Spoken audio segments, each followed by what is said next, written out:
हमारे साथ भारतीय किसान यूनियन के राष्ट्रीय प्रवक्ता राकेश टिकैत जी मौजूद हैं। राकेश जी, अब आंदोलन तो खत्म हो गया है, किसान भी घर जाने लगे हैं, क्या कहेंगे? लगभग 13 महीने आप लोग बॉर्डर पर डटे रहे, उस पल को किस तरीके से याद करेंगे? क्योंकि अब लगातार आपकी जो बैठकें हैं वो भी शुरू हो रही हैं। ये बॉर्डर तो याद रहेगा। ये देश के जहां आंदोलन चल रहे थे ये हमेशा याद रहेगा। ये आंदोलन सबके याद रहेगा। ये आंदोलन चलाने का जिसको श्रेय जाता है उसमें लंगर भंडारों का बड़ा इसमें योगदान रहा। जो बाबे हैं, गुरुद्वारे हैं, उनका बड़ा योगदान रहा। जो सफाई कर्मचारी थे उनका भी बड़ा योगदान रहा। जो मेडिकल टीम थी, जो काम करने वाले लोग थे, जो वर्कर थे सारे, जो किसान थे, मजदूर थे, महिलाएं, बच्चे, तो सबका इसमें योगदान रहा। और आज यहाँ से जा रहे हैं तो दुखी मन से लोग जा रहे हैं कि हमारी बस्तियाँ उजड़ेगी, हम मिलेंगे कब मिलेंगे, कैसे मिलेंगे, तो ये सारे सवाल खड़े होकर यानी लगभग 13 महीनों से एक भाईचारा बन गया था, लोगों से लगाव हो गया था। अब घर जाएंगे तो वो लोग नहीं मिलेंगे जिनके साथ 13 महीने गुजारे। हाँ, वे लोग नहीं मिलेंगे।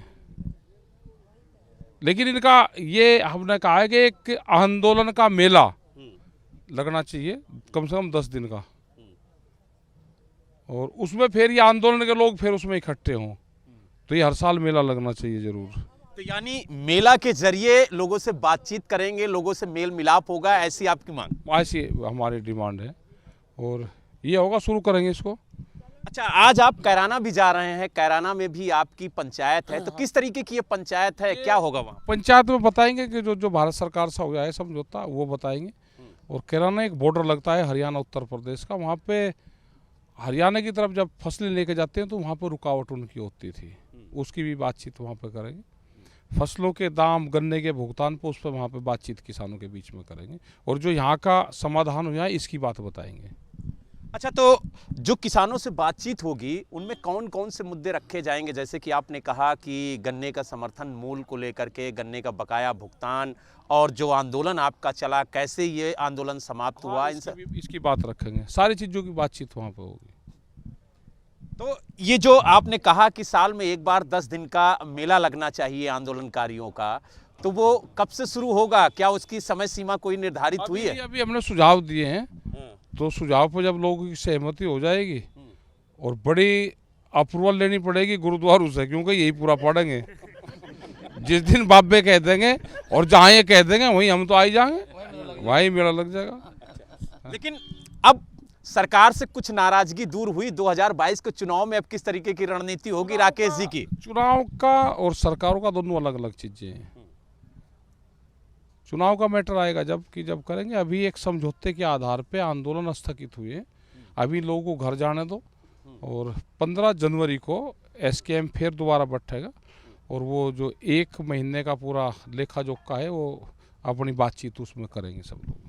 तो यानी अभी चुनाव की बात नहीं होगी, लेकिन चुनाव तो अब महज 2 महीने रह गए हैं, और राकेश जी ने जिस तरह से ऐलान किया था कि गांव में नहीं जाने देंगे, गांव में विरोध होगा, तो अब उस तरीके की तैयारी तो नहीं होगी? अब नॉर्मल गांव में गए नहीं, अभी क्या स्थिति हमें नहीं अभी कुछ पता। लेकिन कैराना की जो बैठक है उस पर कई राजनीतिक दलों की निगाहें हैं कि क्या कुछ वहां पे हो सकता है? निगाह ना रखो, कोई निगाह ना रखो, हम अपना काम कर रहे तो निगाह ना रखो। हमारी मीटिंगों पर कोई निगाह ना रखे। तो यानी ये सामान्य मीटिंग है, इसमें कुछ सामान्य मीटिंगें ये होती रहेंगी। 16 तारीख से फिर तमिलनाडु में, आंध्र प्रदेश में, कर्नाटक में, इनमें सब शुरू हो जाएंगी। फिर पूरे देश भर में मीटिंग है ये। यानी कुल मिला के ये कहा जाए कि आंदोलन भले खत्म हो चुका हो, लेकिन किसानों के मुद्दे हमेशा राकेश टिकैत उठाते रहेंगे। तो आपने देखा, हमारे साथ किसान नेता राकेश टिकैत जी थे, जिन्होंने कहा कि आज उनकी कैराना में पंचायत है, और उस पंचायत में कई मुद्दों पर वो बात करेंगे, किसानों को बताएंगे कि ये 13 महीने जो आंदोलन चला है वो कैसे समाप्त हुआ, किन बिंदुओं पर सरकार ने सहमति जताई, और साथ ही जो गन्ने का बकाया मूल्य है या फिर और जो किसानों की समस्याएं हैं उस पर भी इस पंचायत में चर्चा की जाएगी। और इस तरीके की पंचायतें लगातार राकेश टिकैत करते रहेंगे, और उन्होंने कहा कि 1 साल में बैठक जरूर होनी चाहिए आंदोलनकारियों की मेले के रूप में, ताकि हम लोगों ने जो वक्त साथ गुजारा है वो एक बार मिल बैठ के फिर यादें ताजा कर सकें।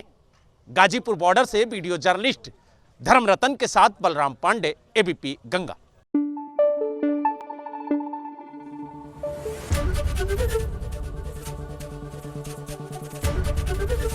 एबीपी गंगा, खबर आपकी, जुबान आपकी।